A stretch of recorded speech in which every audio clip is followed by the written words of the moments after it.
संत रामपाल जी महाराज एक अजिहे महान संत जिन्हां ने अपनी सत भगती, तत्व ज्ञान, करुणा ਅਤੇ सेवा ਦੇ ਬਲ ਤੇ ਸਮਾਜ ਵਿੱਚ ਨਵੀਂ ਮਿਸਾਲ ਕਾਇਮ ਕੀਤੀ ਹੈ। ਸੰਤ ਰਾਮਪਾਲ ਜੀ ਮਹਾਰਾਜ ਜੀ ਦੇ ਅਗਵਾਈ ਵਿੱਚ ਉਹਨਾਂ ਦੇ ਸਾਰੇ ਸਤਲੋਕ ਆਸ਼ਰਮ ਤੋਂ ਸਮਾਜ ਕਲਿਆਣ ਦੇ ਅਦਭੁਤ ਕਾਰਜਾਂ ਨੇ ਸਮਾਜ ਨੂੰ ਸੁਨਹਿਰੇ ਭਵਿੱਖ ਦੀ ਇੱਕ ਨਵੀਂ ਉਮੀਦ ਦਿਖਾਈ ਹੈ।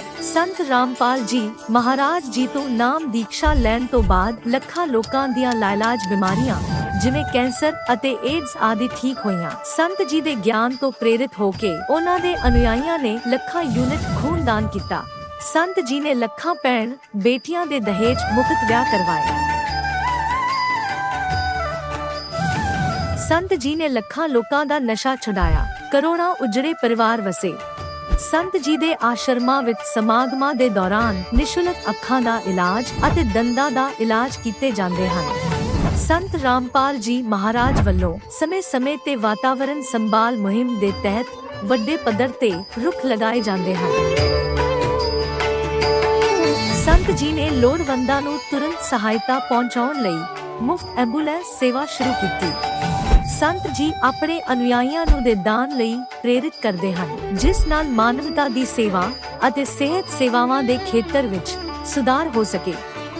ਸੰਤ ਰਾਮਪਾਲ ਜੀ ਮਹਾਰਾਜ ਜੀ ਦੇ ਸਾਰੇ ਆਸ਼ਰਮਾਂ ਵਿੱਚ ਹਰ ਰੋਜ਼ ਮੁਫਤ ਭੰਡਾਰਾ ਆਯੋਜਿਤ ਕੀਤਾ ਜਾਂਦਾ ਹੈ, ਜਿੱਥੇ ਹਰ ਧਰਮ, ਹਰ ਵਰਗ ਅਤੇ ਹਰ ਜਾਤ ਦੇ ਲੋਕ ਇਕੱਠੇ ਬੈਠ ਕੇ ਭੋਜਨ ਕਰਦੇ ਹਨ।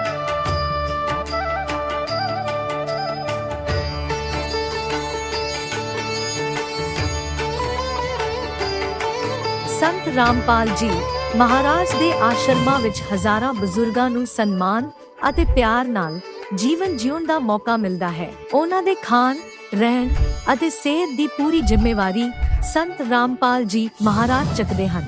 ਅਨਾਥ ਬੱਚਿਆਂ ਲਈ ਸੰਤ ਰਾਮਪਾਲ ਜੀ ਮਹਾਰਾਜ ਦੇ ਸਾਰੇ ਆਸ਼ਰਮ ਕਿਸੇ ਵਰਦਾਨ ਤੋਂ ਘੱਟ ਨਹੀਂ ਹਨ। ਇੱਥੇ ਉਹਨਾਂ ਨੂੰ ਪੜ੍ਹਾਈ, ਸੰਸਕਾਰ ਅਤੇ ਭਵਿੱਖ ਲਈ ਬਿਹਤਰ ਮੌਕੇ ਪ੍ਰਦਾਨ ਕੀਤੇ ਜਾਂਦੇ ਹਨ। ਚਾਹੇ ਹੜ੍ਹ ਹੋਵੇ, ਭੂਚਾਲ ਹੋਵੇ ਜਾਂ ਮਹਾਮਾਰੀ, ਸੰਤ ਰਾਮਪਾਲ ਜੀ ਮਹਾਰਾਜ ਅਤੇ ਉਹਨਾਂ ਦੇ ਅਨੁਯਾਈ ਲੋੜਵੰਦਾਂ ਲਈ ਸਭ ਤੋਂ ਅੱਗੇ ਖੜੇ ਰਹਿੰਦੇ ਹਨ। ਕੋਵਿਡ ਮਹਾਮਾਰੀ ਦੇ ਦੌਰਾਨ ਸੰਤ ਰਾਮਪਾਲ ਜੀ ਮਹਾਰਾਜ ਦੇ ਆਸ਼ਰਮਾਂ ਤੋਂ ਕਰੋੜਾਂ ਲੋਕਾਂ ਲਈ ਖਾਣਾ, ਦਵਾਈਆਂ ਅਤੇ ਜੀਵਨ ਰੱਖਿਅਕ ਸਮੱਗਰੀ ਉਪਲਬਧ ਕਰਵਾਈ ਗਈ। ਚਾਹੇ ਗਰੀਬਾਂ ਦੀ ਮਦਦ ਹੋਵੇ ਜਾਂ ਸ਼ੋਸ਼ਿਤ ਅਤੇ ਪੀੜਿਤ ਵਰਗ ਦੇ ਹੱਕਾਂ ਅਤੇ ਸਨਮਾਨ ਦੀ ਲੜਾਈ, ਸੰਤ ਰਾਮਪਾਲ ਜੀ ਮਹਾਰਾਜ ਨੇ ਹਮੇਸ਼ਾ ਹੀ ਉਹਨਾਂ ਦੀ ਦਬੀ ਆਵਾਜ਼ ਨੂੰ ਸਰਕਾਰਾਂ ਤੱਕ ਪਹੁੰਚਾਇਆ ਹੈ ਅਤੇ ਉਹਨਾਂ ਨੂੰ ਉਚਿਤ ਨਿਆਂ ਦਿਵਾਉਣ ਵਿੱਚ ਅਹਿਮ ਭੂਮਿਕਾ ਨਿਭਾਈ ਹੈ। ਸਮਾਜ ਵਿੱਚ ਅਧਿਆਤਮਿਕ ਅਤੇ ਸਮਾਜਿਕ ਮੁੱਲਾਂ ਪ੍ਰਤੀ ਜਾਗਰੂਕਤਾ ਲਿਆਉਣ ਲਈ ਸੰਤ ਰਾਮਪਾਲ ਜੀ ਮਹਾਰਾਜ ਹਰ ਕਦਮ ਤੇ ਮਾਨਵਤਾ ਦੇ ਸੱਚੇ ਸੇਵਕ ਸਾਬਤ ਹੋਏ ਹਨ। ਸੰਤ ਰਾਮਪਾਲ ਜੀ ਮਹਾਰਾਜ ਦਾ ਜੀਵਨ ਸਾਨੂੰ ਸਿਖਾਉਂਦਾ ਹੈ ਕਿ ਸੱਚੀ ਸੇਵਾ ਉਹੀ ਸੇਵਾ ਹੈ ਜੋ ਨਿਸਵਾਰਥ ਭਾਵ ਨਾਲ ਕੀਤੀ ਜਾਵੇ। ਆਓ ਅਸੀਂ ਵੀ ਇਸ ਸੇਵਾ ਦੇ ਮਹਾਨ ਕਾਰਜ ਵਿੱਚ ਇਸ ਮਹਾਨ ਸੰਤ ਨਾਲ ਜੁੜੀਏ ਅਤੇ ਸੰਤ ਰਾਮਪਾਲ ਜੀ ਮਹਾਰਾਜ ਤੋਂ ਨਾਮ ਉਪਦੇਸ਼ ਲੈ ਕੇ ਆਪਣੇ ਜੀਵਨ ਨੂੰ ਧਨ ਬਣਾਈਏ।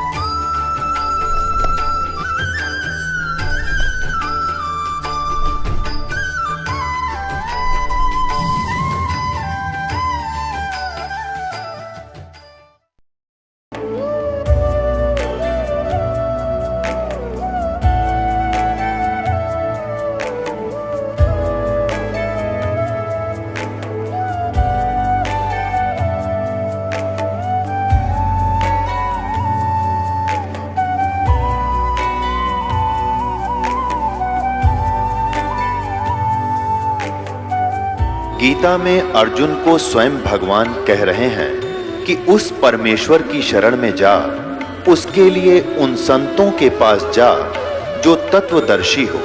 इसी प्रकार हजरत मोहम्मद को उनका अल्लाह कह रहा है कि कोई और पूर्ण परमात्मा है, उसको पाने के लिए उन तत्वदर्शी संत की तलाश कर। वो प्रभु कौन है, ये जानने के लिए कृपया अवश्य सुनिए जगत गुरु तत्वदर्शी संत रामपाल जी महाराज के अमृत वचन। नमस्कार दर्शकों, आज की इस तेज रफ्तार और तकनीकी दुनिया में युवा वर्ग एक अजीब से विरोधाभास में जी रहा है। दिन में भगवान का नाम लेना और रात में पार्टी, शराब और सिगरेट जैसी आदतों में डूबे रहना, क्या ये दोनों चीजें एक साथ संभव हैं? हम सभी जानते हैं कि नशा जीवन को बर्बाद करता है, फिर भी आज के युवा उसी दिशा में बढ़ रहे हैं। आखिर क्या वजह है कि लोग शांति की तलाश में गलत रास्तों पर चल पड़ते हैं? क्या असली सुकून इन चीजों में है या कहीं और? झारखंड के वीरेंद्र रविदास जी का जीवन भी एक समय ऐसा ही था। वे भी देवी देवताओं की पूजा और हनुमान जी के व्रत रखते थे, लेकिन नशे से भी दूर नहीं थे। उन्हें उम्मीद थी कि धार्मिक अनुष्ठानों से उनकी परेशानियां खत्म हो जाएंगी, लेकिन ऐसा नहीं हुआ। फिर एक दिन जब वे छत्तीसगढ़ गए, वहां उनकी मुलाकात दो बुजुर्गों से हुई, जिन्होंने संत रामपाल जी महाराज का सत्संग सुनने की सलाह दी। शुरुआत में वे भी बाकी लोगों की तरह हिचकिचाए, लेकिन फिर उन्होंने जिज्ञासा के कारण सत्संग सुना। सत्संग सुनने के बाद उन्हें महसूस हुआ कि असली सुकून और शांति भक्ति के सही मार्ग पर चलने से ही मिलती है, न कि नशे और अन्य व्यसनों में। वीरेंद्र जी ने संत रामपाल जी महाराज से नाम दीक्षा ली और उनके जीवन में चमत्कारिक बदलाव आया। उनके बेटे का पेट दर्द ठीक हो गया, उनकी खुद की पथरी खत्म हो गई और सबसे बड़ी बात, उनका मानसिक तनाव दूर हो गया। आज वे एक सुखी और स्वस्थ जीवन जी रहे हैं। तो सवाल यह है कि आखिर असली शांति और सुख कहाँ मिलते हैं? क्या यह सब बाहरी चीजों में है या फिर हमें पूर्ण परमात्मा की भक्ति में अपना समाधान ढूंढना चाहिए? संत रामपाल जी महाराज ने अपने सत्संगों में स्पष्ट किया है कि जीवन की सभी समस्याओं का समाधान केवल पूर्ण परमात्मा की भक्ति में ही है। आइए अब वीरेंद्र जी की पूरी कहानी सुनते हैं। धन्यवाद। नमस्कार सर। नमस्कार सर। सर क्या नाम है आपका? वीरेंद्र रविदास। वीरेंद्र जी आप कहाँ से हैं? हजारीबाग झारखंड से। वीरेंद्र जी, संत रामपाल जी महाराज जी से नाम उपदेश आपने कब लिया? 2016 में सर। सर, संत रामपाल जी महाराज जी से नाम उपदेश लेने से पहले आप क्या भक्ति साधना करते थे? सर मेरा स्थिति बहुत ख़राब था। बजरंगबली का मंगल उपास करता था। उसमें 5 साल मैं मंगल उपास किया, उसमें लाभ नहीं मिला। फिर मैं दुर्गा जी का नवरात्रि उपास करने लगा, फिर उसमें भी कुछ लाभ नहीं मिला। फिर काली जी का उपास करने लगा, फिर उसमें भी लाभ नहीं मिला। फिर इसी तरह मैं बहुत परेशान हो गया कि किसी में लाभ नहीं मिल रहा है। मेरा घर की स्थिति बहुत ख़राब है, बाल बच्चे को कैसे पालना है, किस तरह पढ़ाना लिखाना है। इस तरह सोच के मैं बहुत टेंशन में रहने लगा, बहुत नशा करने लगा, दारू पीने लगा, गांजा पीने लगा कि इतना भक्ति करने के बाद भी कोई लाभ नहीं मिल रहा है। फिर मैंने बहुत परेशान होने के बाद मैं सोचा कि वो ये सब भक्ति में कुछ में लाभ नहीं मिल रहा है, कौन सा भक्ति करना चाहिए, कौन परमात्मा का भक्ति करो जो हमको लाभ मिले। इस तरह साधु महात्मा मिला मथुरा का, वो सिद्धि, वो कम से कम शंख फूंकता था तो वो 15 मिनट 10 मिनट तक शंख फूंकता था। वो बहुत सिद्धि बाबा था। तो मैं सोचा इसके पास कुछ ज्ञान पाने के लिए मैं उससे मिला, उसके साथ रहने लगा। मथुरा में बहुत दिन रहा, उसके साथ गांजा पीने लगा। फिर 1 साल तक उसके पास बिताया, पूरा उसका सेवा करता था। 12 बजे रात तक उसको पैर दबाता था कि कुछ ज्ञान मिल सके। कुछ हमको ज्ञान मिलने के बाद बहुत कोशिश किया मैं, फिर भी वहाँ भी संतुष्टि नहीं हुआ। उसके बाद भगत जी, फिर मैं छत्तीसगढ़ में काम कर रहा था, मशीन चला रहा था। वहाँ 2 बुजुर्ग आदमी मिला, उसके साथ मैं गांजा देखा, वो लोग गांजा पी रहे थे तो मैं भी जाके वहाँ बैठ गया, गांजा पीने लगा। गांजा पीते पीते मैं, उन लोग भक्ति के बारे में बात कर रहे थे। तो मैं बोला कि मैं तो बहुत भक्ति कर रहा हूँ लेकिन फिर भी कोई लाभ नहीं मिल पा रहा है। ऐसा कौन सा भक्ति मैं करूँ जो मुझे कुछ लाभ मिल सके, मेरा परिवार चल सके, मेरा बाल बच्चा का गुजारा हो सके। ऐसे उन लोग के पास बोलने लगा तो वो लोग बोला कि वो से एक काम करो, से शाम को आना मेरे पास, एक सत्संग आता है गुरु जी का, से बहुत अच्छा ज्ञान है वो, तुम देखो। फिर मैं शाम को उन लोग के पास गया, रामपाल जी महाराज का सत्संग सुनाया। फिर मैं वो जब सत्संग सुना रामपाल जी महाराज का, तो मुझे आत्मा में संतुष्टि बुझाया कि ये ज्ञान कुछ हमको अच्छा लग रहा है। इतना भक्ति किया, किसी में संतुष्टि नहीं बुझा रहा था, लेकिन जब वो ज्ञान मैं सुना तो मुझे आत्मा में संतुष्टि लगने लगा कि ये अच्छा ज्ञान है, ये ज्ञान से कुछ हो सकता है। फिर सर मैं वहाँ से आया, फिर ज्ञान गंगा पुस्तक मंगाया, फिर ज्ञान गंगा पुस्तक पढ़ते पढ़ते मेरा पूरा नशा छूट गया। फिर मांस मछली सब कुछ खाना छोड़ दिया। फिर नाम दीक्षा मैं संत रामपाल जी महाराज का चंदवारा सेंटर में था, वहाँ जाके फिर मैं नाम दीक्षा लिया। सर, आपने बहुत सारी भक्ति साधनाएं की, आपको कोई लाभ न मिलने के कारण आपने नशा शुरू कर दिया। फिर आपने संत रामपाल जी महाराज जी से नाम उपदेश लिया। संत रामपाल जी महाराज जी से नाम उपदेश लेने के बाद आपको लाभ मिले?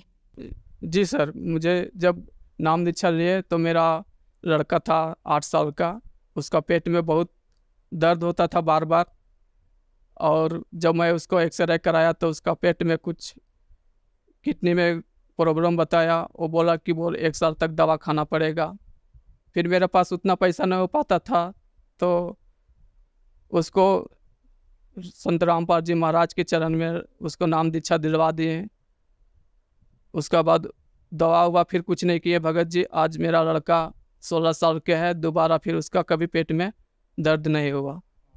फिर दोबारा मेरे पेट में पत्थरी हो गया था, तो उतना पैसा नहीं रह पाने के मतलब से मैं प्रार्थना लगाया कि इतना पैसा तो नहीं है। गुरुजी से प्रार्थना लगाया। प्रार्थना लगाने के बाद मेरा किडनी जो था दोबारा फिर कभी नहीं पेट में दर्द हुआ। डॉक्टर में रिपोर्ट दिया था, उसने दवा खाने की जरूरत है, 1 साल तक दवा चलाना पड़ेगा, ठीक होगा। तो मैं 1 साल तक दवा नहीं चलाया, मैं प्रार्थना लगाया गुरुजी के पास, फिर ठीक हो गया। और फिर भगत जी एक बार मैं जा रहा था बाइक से, मेरा ड्यूटी था, 8 बजे मेरा ड्यूटी जाना था। तो इसके ड्यूटी पकड़ने के लिए मैं बहुत स्पीड में जा रहा था। स्पीड में जाते जाते वो 100 किलोमीटर पड़ता था मेरा, जहाँ काम करता था मैं। थोड़ा दूर गया, बहुत स्पीड में था मैं, जल्दी ड्यूटी पकड़ना था। तो अचानक उधर से गाड़ी आ गया, एक बीच में बाइक आ गया। बहुत स्पीड, कम से कम 80 का 90 का स्पीड में गाड़ी था। तो वो एक्सीडेंट होने के बाद उधर से गाड़ी आ रहा था, मुझे पता नहीं चला कि अब लगता है कि मैं उधर से गाड़ी आएगा मेरा दबा देगा, ऐसे बोल के वो बाइक वाला फेंका गया। मैं बीच रोड में पड़ा गया। फिर आके मुझे उठाया तो मुझे कुछ नहीं हुआ। फिर थोड़ा सा हाथ में खरोच आया और फिर डॉक्टर के पास उसको भी लेके गया, हमको भी लेके गया। और उतना बड़ा हम सोच रहा था कि आज मर जाएंगे बोल के, उधर से स्पीड में गाड़ी आ रहा था, मैं भी जा रहा था। लेकिन इतना बड़ा स्पीड डेंट होने के बाद भी थोड़ा सा हाथ में खरोच आया। जा फिर मैं इसी तरह बाइक चला के गया और फिर मैं ड्यूटी किया, मालिक गुरु जी के दया से, रामपाल जी महाराज की दया से। और एक बार मैं मशीन चला रहा था, तो मशीन चलाते चलाते बहुत बड़ा पत्थर था, वो पहाड़ी में काम चल रहा था और पत्थर लोड कर रहा था। वो अचानक से बहुत बड़ा पत्थर आने लगा मशीन पे गिरने के लिए। मैं मशीन को बहुत पीछे किया, लेकिन पीछे नहीं हो पाया, मशीन फंस गया। अब अचानक वो पत्थर गुड़क के आ रहा था, तो मुझे कुछ समझ में नहीं आया। जब देखा कि मैं केबिन पर गिरने वाला, मैं आँख बंद कर लिया। आँख बंद करने के बाद फिर मैं सोचा कि पत्थर किधर चला गया। जब आँख खोला तो देखा कि पत्थर रुक गया। वहाँ भी परम गुरु जी ने मुझे रक्षा किए। फिर एक बार मैं गया था पेशी दिल्ली, किराया नहीं था मेरा पास। मैं देखा कि बोला जाने के लिए किराया नहीं है मेरा पास, 200 रुपया बचा है। फिर मैं सोचा कि ठीक है, 200 रुपया बचा, किसी भगत जी से ले लेंगे और किसी तरह जाएंगे। फिर मैं सोचा कि वो चलो हमको तो पैसा खोजना ही है।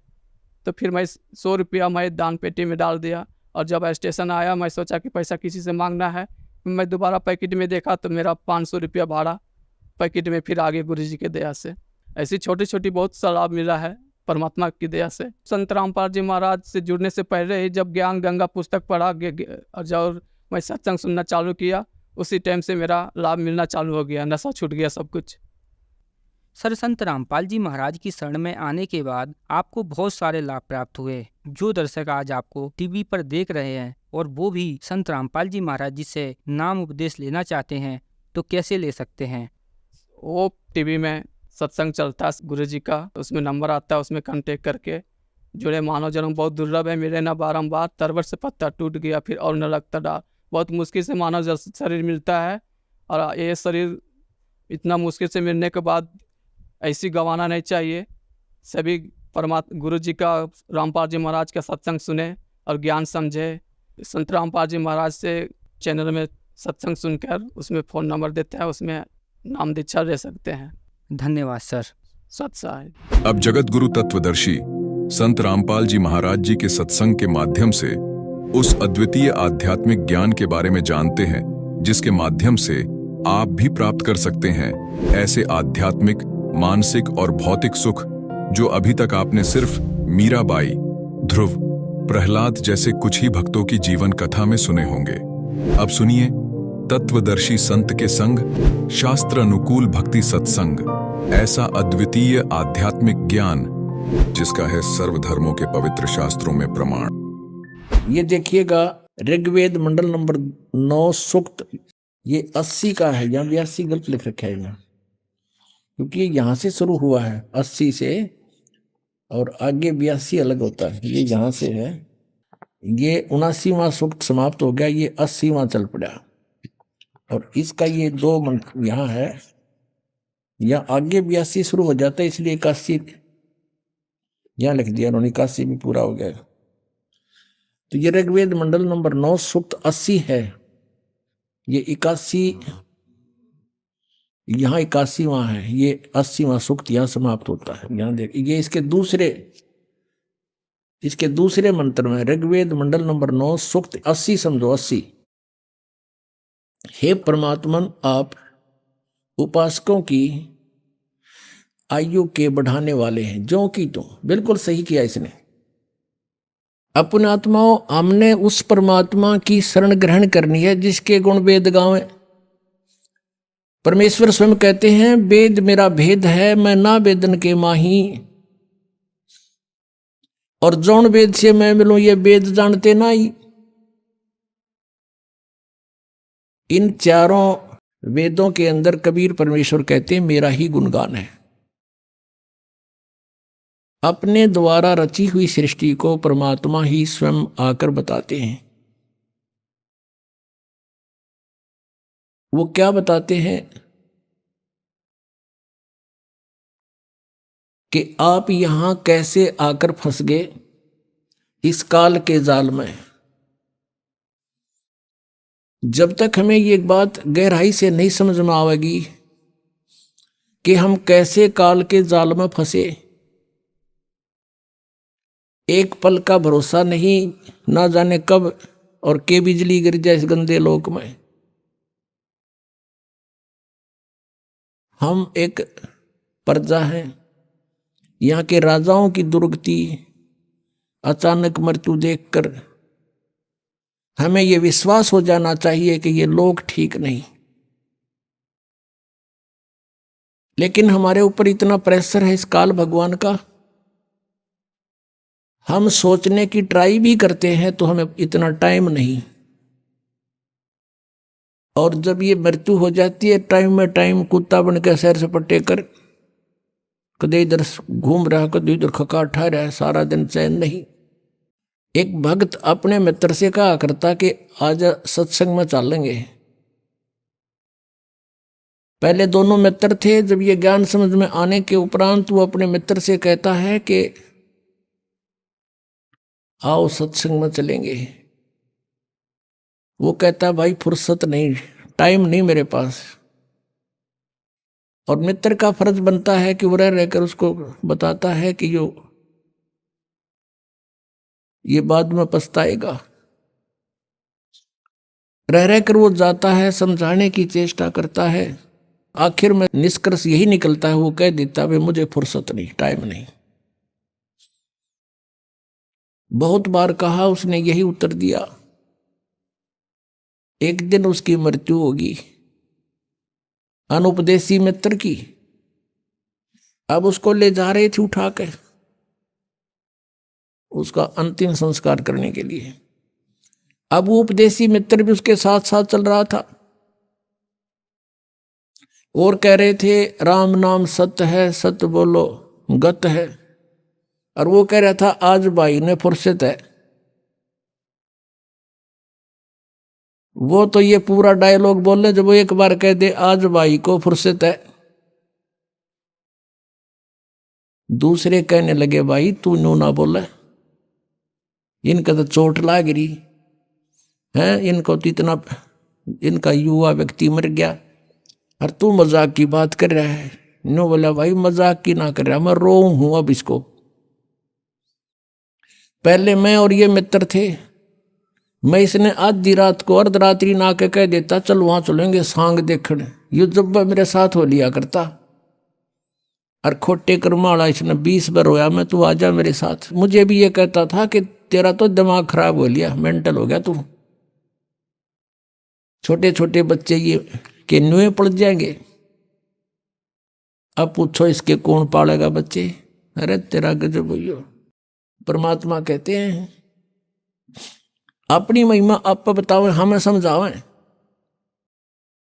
उस समर्थ की रीढ़ छुपाई। परमात्मा कहते हैं कि मां के गर्भ में उस परमात्मा ने तेरी परवरिश की, और उस समय ना तेरा कोई भाई था, ना बहन, ना माता की को भी उसका पता नहीं था तेरा बच्चा कैसे पल रहा है तेरे पेट में। अब वही बच्चा बाहर आते ही डेली आधा आधा किलो दूध पीने लग जाता है। और वहां कौन पहुंचा रहा था उसके लिए? तो कुछ भी सिस्टम किया, परमात्मा का जुगाड़ था सारा।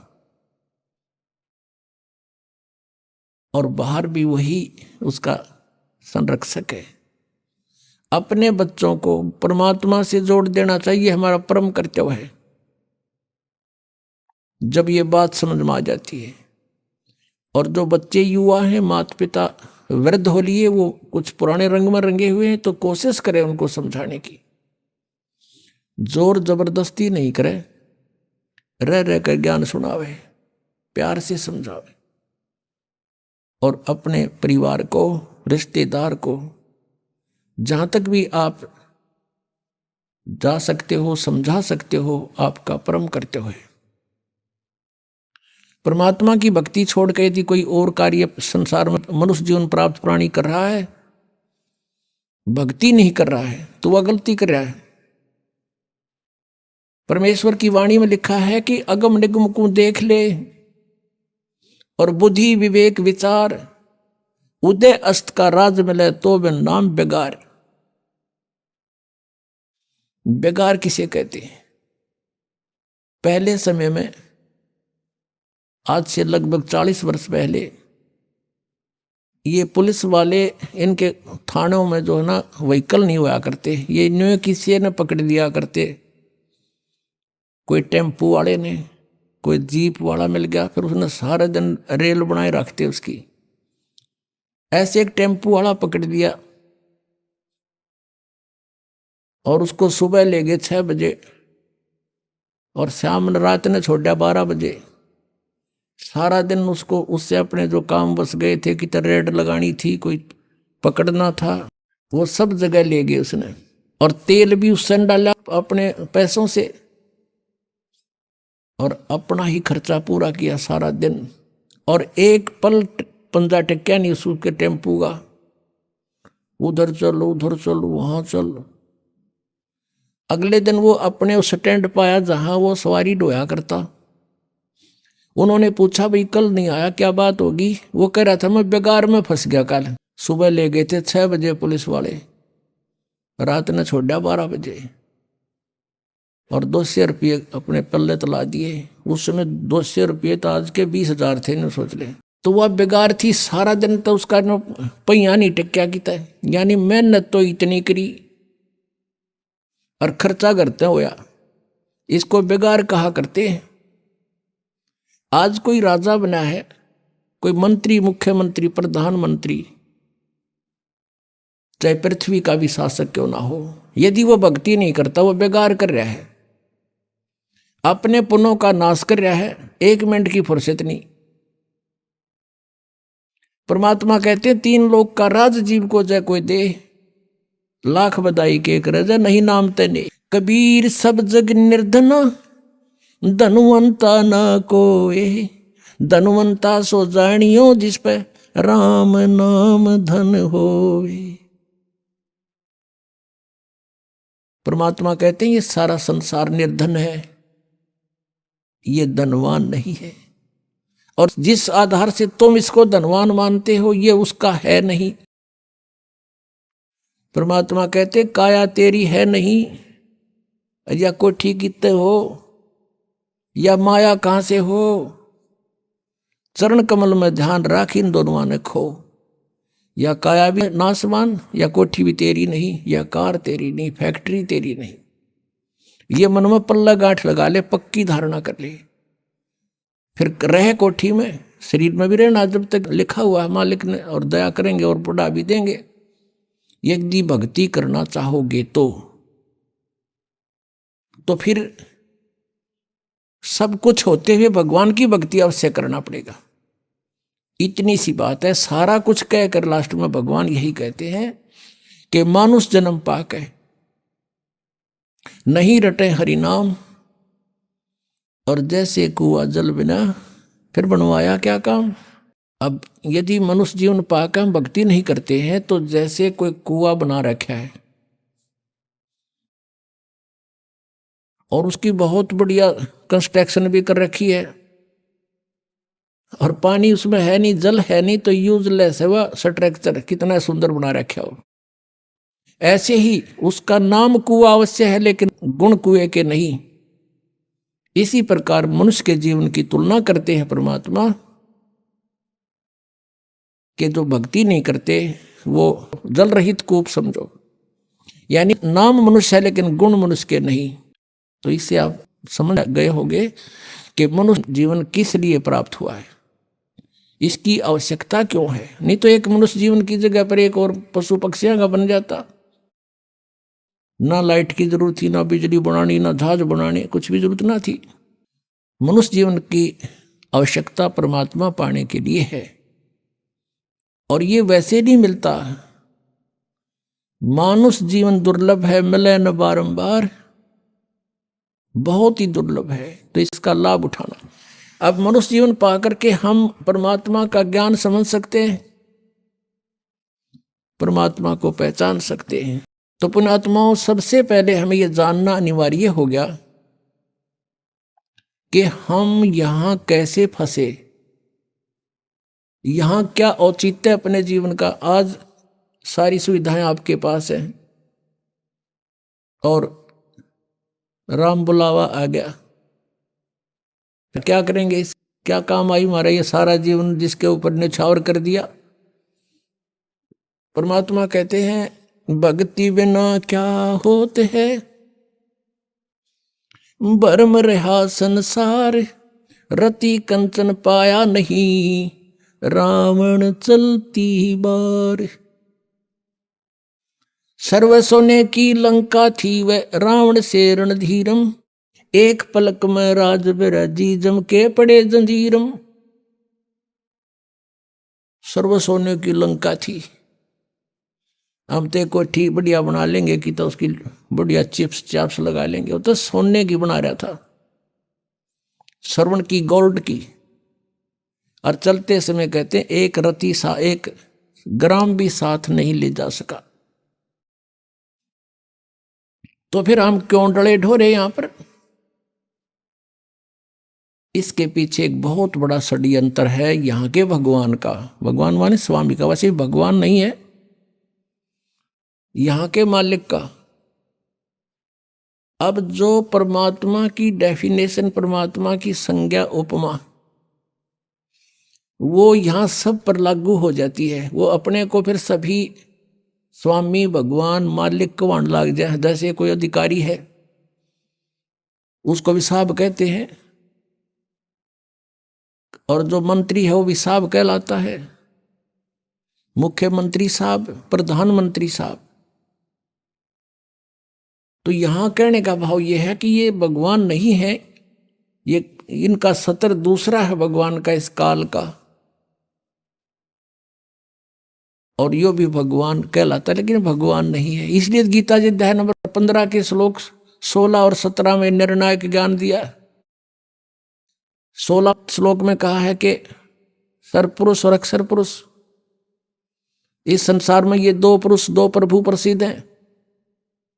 इन दोनों के अंतर्गत जितने भी प्राणी हैं वो तो नाशवान हैं, और जीवात्मा किसी की मरती नहीं, और ये दोनों भी नाशवान हैं। इसलिए 15वें अध्याय के गीता जी के 17वें श्लोक में कहा है कि उत्तम पुरुष है तू अन्य परमात्मा इति उदाहरते। उत्तम पुरुष, पुरुषोत्तम, श्रेष्ठ प्रभु, श्रेष्ठ परमात्मा तो कोई और है, इन दोनों से न्यारा है, सर्वपुरुष और अक्षर पुरुष से। वो तीसरा कौन है? गीता जी अध्याय नंबर 8 के श्लोक नंबर 1 में अर्जुन ने प्रश्न किया कि आप जी ने जो 7वें अध्याय के 29वें मंत्र में गीता जी में कहा है कि तत्ब्रह्म को जानकर, सारे अध्यात्म को जानकर और सब कर्मों से परिचित होकर के प्राणी केवल जरा और मरण से छूटने का ही प्रयत्न करता है। उस तत्ब्रह्म को जानने के बाद एक व्यक्ति यहाँ के संसार की किसी वस्तु की डिमांड नहीं करता। अपना जरा माने बुढ़ापा, वृद्ध अवस्था एक कहर है इस जीव के ऊपर।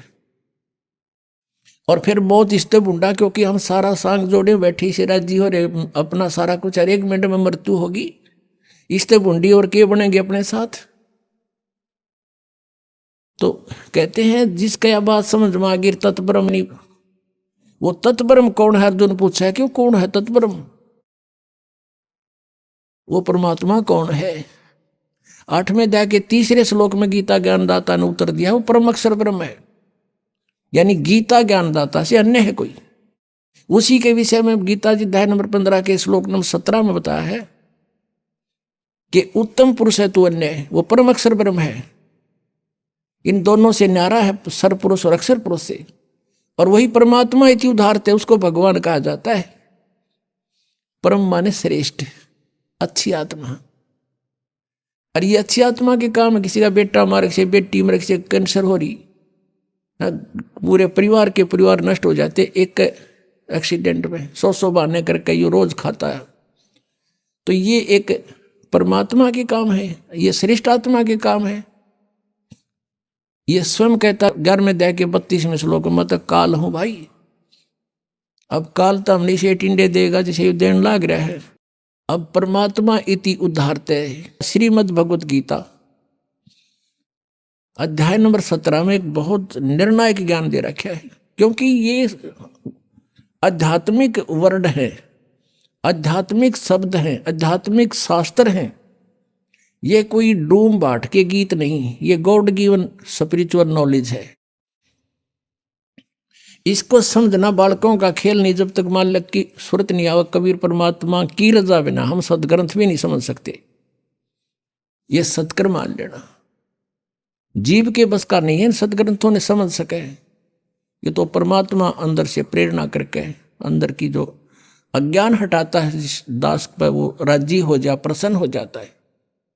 दास गरीब मेहर सतगुरु की खोले बजर कवाड़ी, जिसके ऊपर परमात्मा मेहर की नजर हो जाती है उसके वो अंध कपाट खोल देता है। इसमें बताया है कि उत्तम पुरुषत्व ने परमात्मा इति उदाहरते है, जिसको परमात्मा कहा जाता है।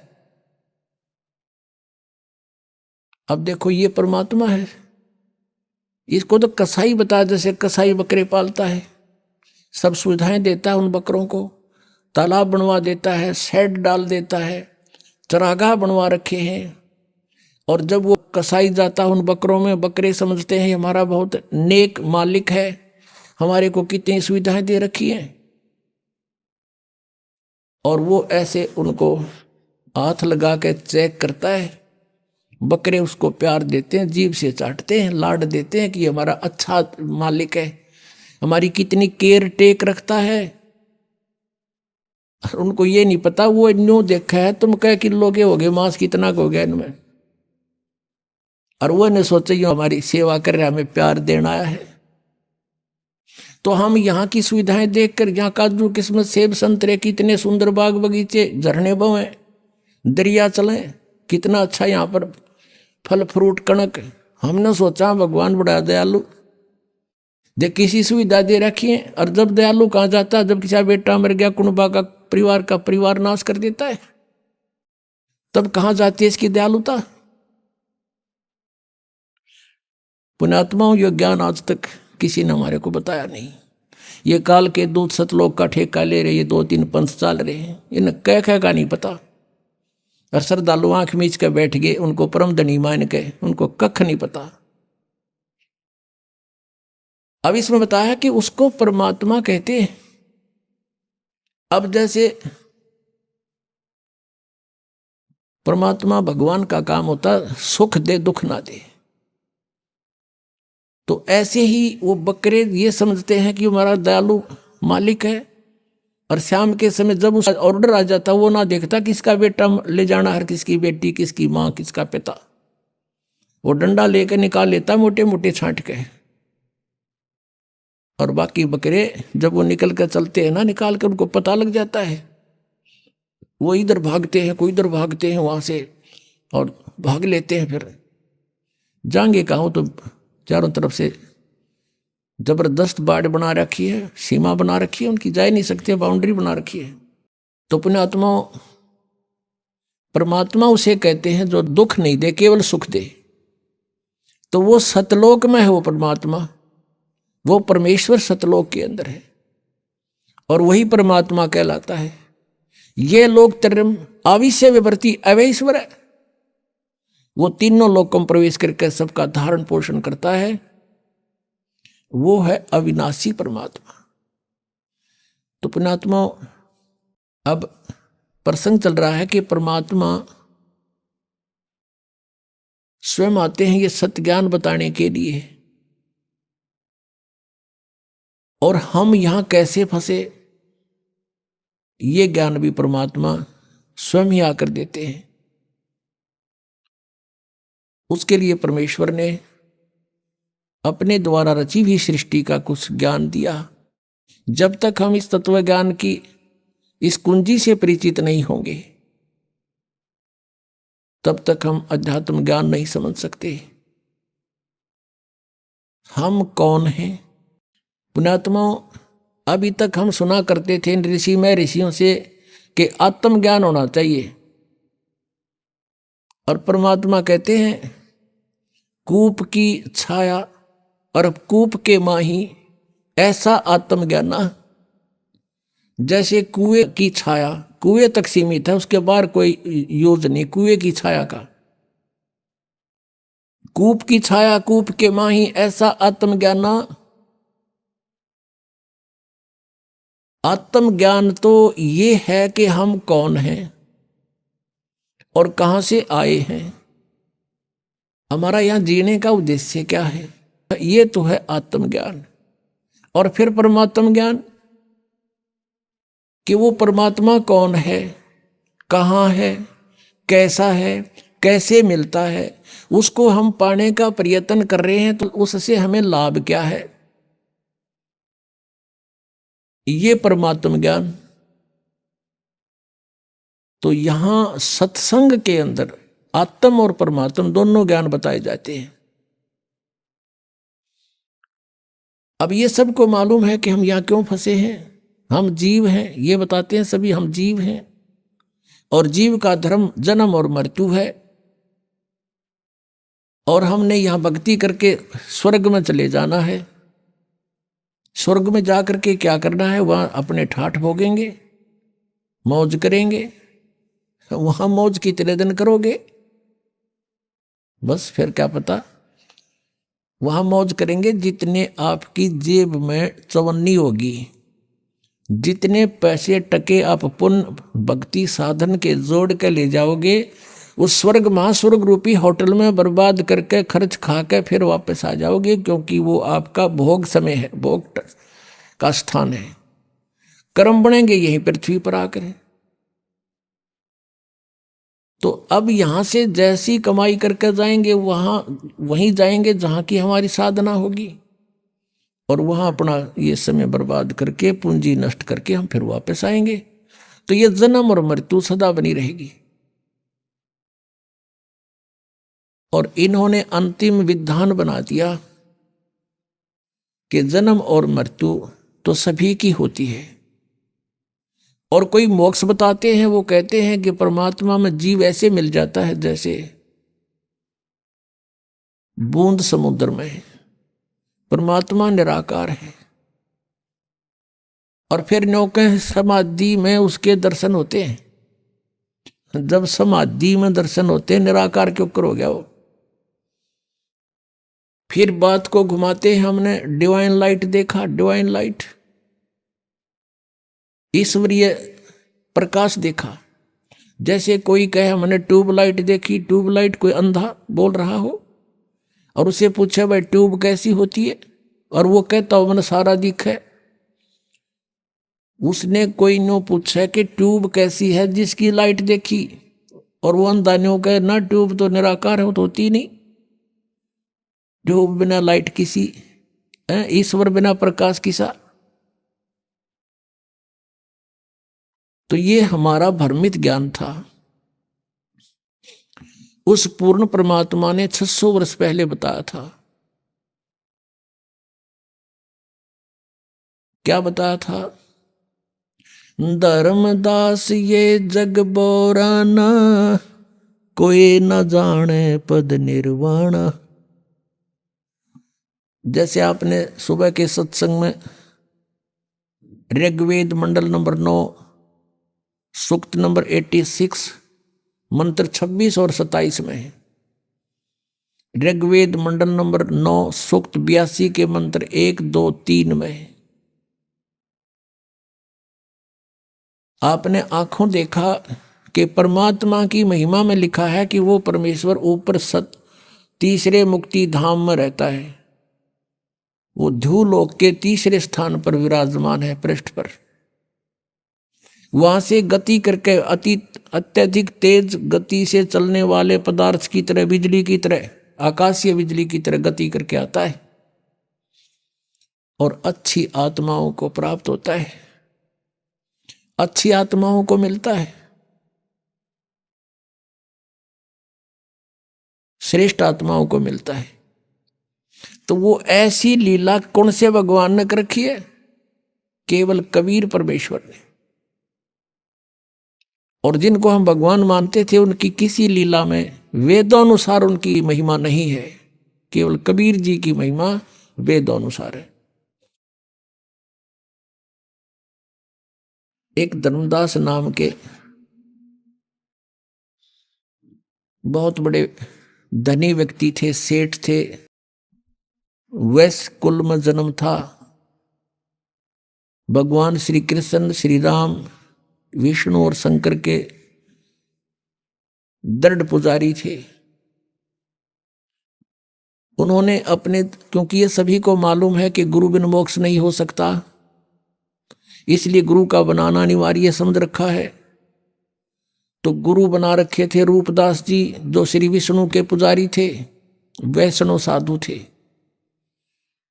धर्मदास जी 60 वर्ष के आसपास हो चुके थे। पैसे की कोई गिनती नहीं थी, इतना धन था उनके पास। सबसे बड़ी बात सोचने की है पुण्यात्माओं कि इतना धनी व्यक्ति भी भगवान की चाह रखता है तो बहुत पुण्यकर्मी प्राणी होता है। जैसा भी उसके गुरुदेव ने बताया था उसी पर वो दृढ़ थे, गुरु के एक एक वचन को फाइनल मानते थे। पुण्यात्माओं, एक नियम होता है कि श्रद्धालु यानी शिष्य गुरु जी के वचन में किसी प्रकार का अविश्वास ना करे, ये नियम होता है। और इस नियम का दुरुपयोग किया इन नकली संतों ने। श्रद्धालु कहते हैं गुरु जो कहते हैं वो सत्य होता है। जब गुरु है सत्य को नहीं, उनका ज्ञान सत्य कितना होगा?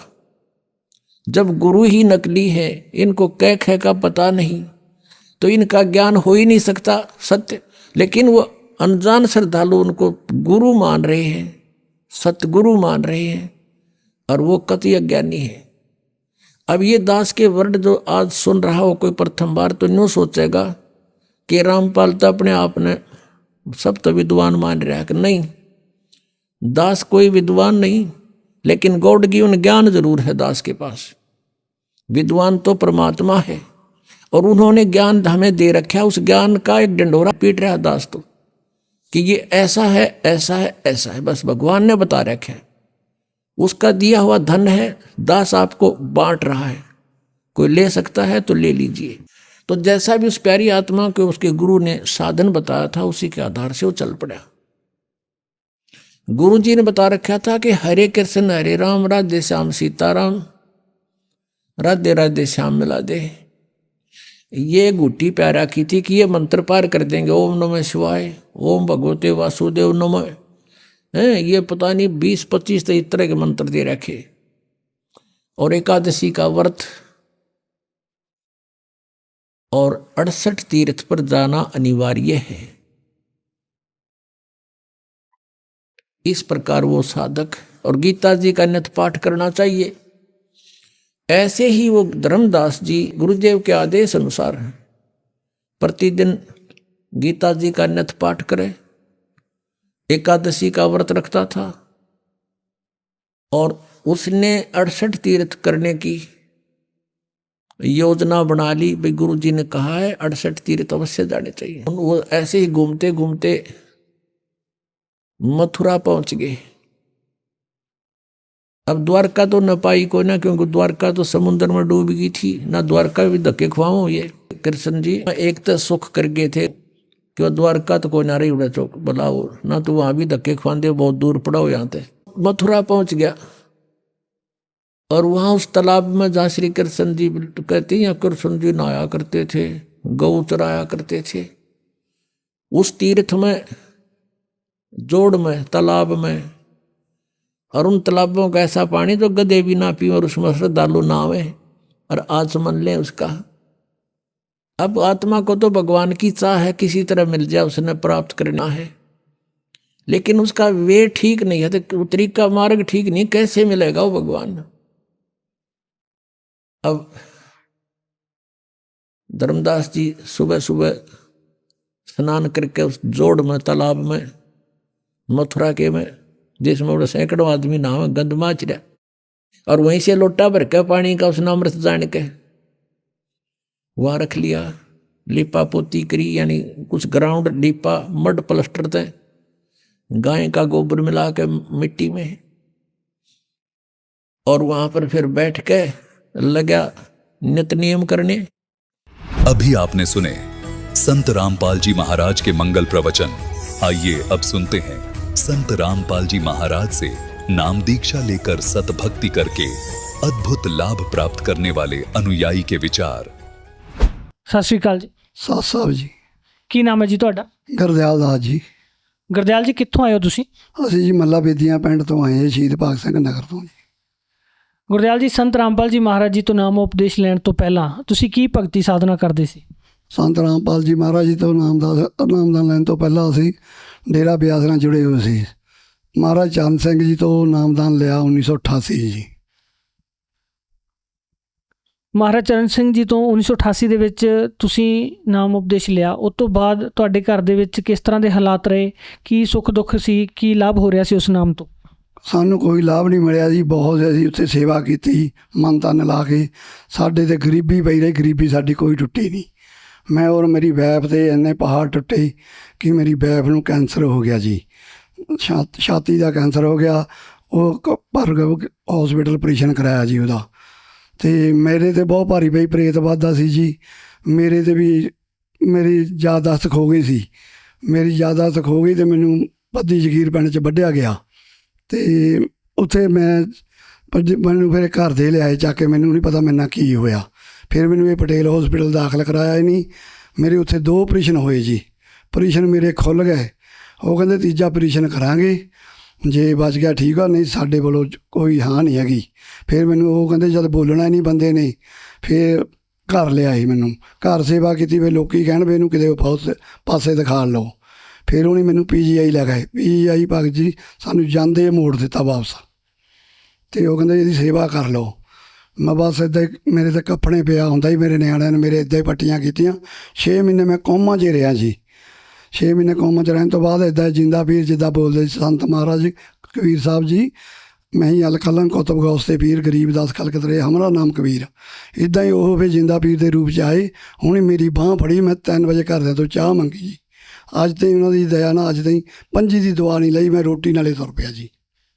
ਫਿਰ ਤੁਸੀਂ ਸੰਤ ਰਾਮਪਾਲ ਜੀ ਮਹਾਰਾਜ ਜੀ ਦੀ ਸ਼ਰਨ ਦੇ ਵਿੱਚ ਕਿਸ ਤਰ੍ਹਾਂ ਨਾਲ ਆਏ? ਮੇਰੇ ਬੇਟੇ ਦੇਖੋ ਜੀ 2013 'ਚ ਉਹ 4-5 ਸਾਲ ਪਹਿਲਾਂ ਸਤਸੰਗ ਸੁਣਦੇ ਰਹੇ ਸੰਤ ਰਾਮਪਾਲ ਜੀ ਦਾ। 4-5 ਮੁੰਡੇ ਹੀ ਸਾਡੇ ਪਿੰਡ ਦੇ ਇਕੱਠੇ ਬੈਠ ਕੇ ਸਤਸੰਗ ਸੁਣਦੇ ਸੀ, ਮੇਰੇ ਬੇਟੇ ਵੀ। ਅਤੇ ਉਹਦੀ ਸਤਸੰਗ ਸੁਣਨਾ ਰੋਜ਼ ਹੀ। ਮੈਂ ਘਰੋਂ ਬਾਹਰ ਰਹਿੰਦਾ ਸੀ, ਮੈਨੂੰ ਘਰਦਿਆਂ ਨਹੀਂ ਕਦੇ ਰੋਕਿਆ ਪੀਰਾਂ ਫਕੀਰਾਂ ਦੇ ਇੱਦਾਂ ਜਗ੍ਹਾ 'ਤੇ ਘੁੰਮਣਾ। ਜਾਂ ਮੈਂ ਪਿੰਡ ਆਇਆ ਇੱਕ ਦਿਨ, ਉਹ ਤਿਆਰੀ ਕਰੀ, ਉਹ ਨਾਮਦਾਨ ਲੈਣ ਜਾਣ ਦੀ ਤਿਆਰੀ 'ਚ ਸੀ ਜੀ। ਮੈਨੂੰ ਕਹਿੰਦੇ ਵੀ ਤੜਕੇ 4 ਵਜੇ ਉੱਠੇ, ਨਹਾ ਧੋ ਕੇ ਤਿਆਰ। ਕਹਿੰਦਾ ਡੈਡੀ ਅਸੀਂ ਕਿਤੇ ਚੱਲੇ ਹਾਂ। ਮੈਂ ਕਿਹਾ ਯਾਰ ਇੱਦਾਂ ਕਿੱਦਾਂ ਜਾਊਂਗੇ, ਮੈਂ ਤੁਹਾਨੂੰ ਚਾਹ ਬਣਾ ਕੇ ਪਿਲਾਉਣਾ। ਮੈਂ ਚਾਹ ਬਣਾਈ, ਪੜ੍ਹਾਈ ਉਹਨਾਂ ਨੂੰ। ਫਿਰ ਹੋ ਗਏ ਉਹ ਸ਼ਾਮ ਨੂੰ, ਫਿਰ ਆਏ 9-10 ਵਜੇ। ਤੇ ਰੋਹਤਕ ਤੋਂ ਸੰਤ ਰਾਮਪਾਲ ਜੀ ਤੋਂ ਨਾਮਦਾਨ ਲੈ ਕੇ ਜੀ, ਮਰਵਾਲੇ ਤੋਂ। ਤੇ ਕਹਿੰਦੇ ਜੀ ਅਸੀਂ ਨਾਮਦਾਨ ਲੈ ਆਂਦਾ।